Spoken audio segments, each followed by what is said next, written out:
Hello and welcome to the Comics Atlas. This is the series where we talk about the complete history of comic book characters. Today we're gonna talk about issues 47, 48 and 49 of The Amazing Spider-Man. A nice couple of encounters with Kraven the Hunter and the Vulture with a twist. Without further ado, hop on and let's begin. A flash from the past shows us an interaction between Spider-Man and Kraven that we never saw before. It's all the Green Goblin's doing. By promising Kraven $20,000 for the head of his enemy, he planned on making the hunt a bit more interesting. The Wild Man found out Norman Osborn had something to do with the Goblin, but the final result anyway was his defeat in issue 34. Now, free from prison, he's heading towards another battle with Webhead, pissed from his earlier defeat and him supposedly killing the Green Goblin. He tries going to Norman's office for information, but the businessman is away, meeting Peter Parker in his son's apartment. Good time to show us your nipple ray, Kraven. Yeah, at ESU, Gwen is planning Flash's farewell party and rejecting Peter's advances. Our hero takes the hint and goes to the Daily Bugle. There he invites Ned and Betty to the party and sells his latest shocker pictures to Jolly Jonah. Party time, where Gwen and MJ are competing to be the center of attention, until Kraven takes it for himself, threatening Harry to sell out where his father is. The rich kid is kidnapped, which gives Peter time to become Spider-Man. Battle time again, now at a construction site. High altitude encounter aside, everyone gets to the place, and fast. From Jonah to Norman, the crowd is gathering to see both guys beat each other. And they do, the nipple race proving useful. With our protagonist on the ropes, Kraven snatches Norman and takes him all the way up, to plunge him to his deserved death. Just at that moment, Spider-Man gets to his feet and saves his friend's father. Conclusion is, Kraven escapes and Peter puts his normal clothes on just to say goodbye to the departing Flash and somehow mend the fences with him after years of being at each other's throats. Farewell to a fellow Spidey fan. Next time we see our beloved teenager, he's swinging over his favorite city in the middle of a snowstorm. He passes through the municipal prison, but we stay there to watch a disturbing scene. The one and only Vulture is quickly dying. He had an accident at the workshop and he's living his last breaths.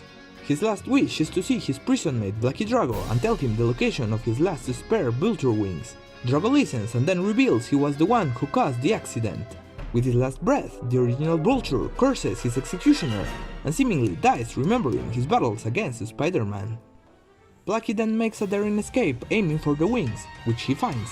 With his new powers, he completely runs away from prison and is a free man ready to torment town. Parker listens to the news on the TV and has another headache to solve apart from Kraven. Our new Vulture gets himself a helmet and he looks stupid, but effective, doing the same theft routine his predecessor did months before. It's up to a very ill Spider-Man to stop him, and to give him credit, he tries. If he's gonna fall, he's gonna do it kicking and screaming. After a lengthy chase and flight, our hero feels the world turning black. Finally, he's dropped to the rooftop of a building by the Vulture, defeated and humiliated in the middle of the cold winter night. He revives sometime later, but still he's sick, frozen and far from home. Somehow he makes it all the way to his pad where Harry only checks on him and wishes him a good night's sleep. But there are two things that never sleep, the news and Kraven the Hunter. He catches all the hype around the Vulture on TV and decides to chase the newcomer to claim the glory he feels he deserves. Meanwhile, Aunt May decides to chase his nephew and see what's he up to. The hero is already feeling better, but his fever will make both his aunt and the doctor stuck around for a while. In that while, both our villains will make their next move. The new Vulture robs a moving chopper and Kraven gets his scent, which will lead to an unstoppable hunt in the near future. Back at Osborn's, it gets a bit crowded. When and MJ come together to make Peter feel a bit better. They go back and forth in the living room, where Harry takes one for the team so his partner can rest better. Nah, like he would. Next thing you know, he listens to the radio, changes into his costume and is on the streets again. The news he heard were serious. The Vulture and Kraven were fighting each other. Kraven was able to lasso the flying one, but his wings allow him to get away and crash into the skylight of the exhibition hall. Right there, the third guy catches up to them. The two evil ones decide to leave their struggle for later and destroy Webhead. But they just can't. They clearly are in a team and Spider-Man can double punch them at will.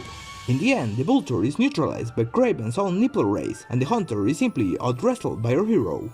Enough time for a nice couple of pictures and a quick return home, where the doctor clears Parker and they all had a good old laugh with May and Anna Watson to end our story. I really like what we read here. A simple, coherent story that let us know how far Peter will put himself in danger to stop dangerous criminals from running around. Spider-Man himself finally returns to the spotlight in these tissues, after being an afterthought of Parker's personal life for a while now. Kraven is as classic as it gets, and it's always nice to see his fruitless hunt for Webhead. On the other hand, for me it doesn't make any kind of difference to have two Vultures. It's basically the same guy but with a helmet. At least he was threatening enough for a while. It's funny to see both Gwen and MJ in some kind of competition everywhere they go, from the dance floor to Peter's apartment. Cute indeed. It's clear for me why these issues in the 40s were chosen for a later story like Spider-Man Blue, a miniseries which focuses on the development of the early love story of Gwen and Peter and a must-read for any Spidey fan. But I'm getting ahead of myself. We also said goodbye to Flash. You were kind of an asshole, and we barely knew you, but we won't have anyone to see him for our hero for a while.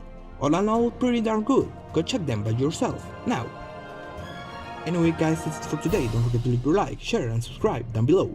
You can also check our other playlists on heroes such as Thor and Daredevil. This is the Comics Atlas, and I wish you all a nice existence.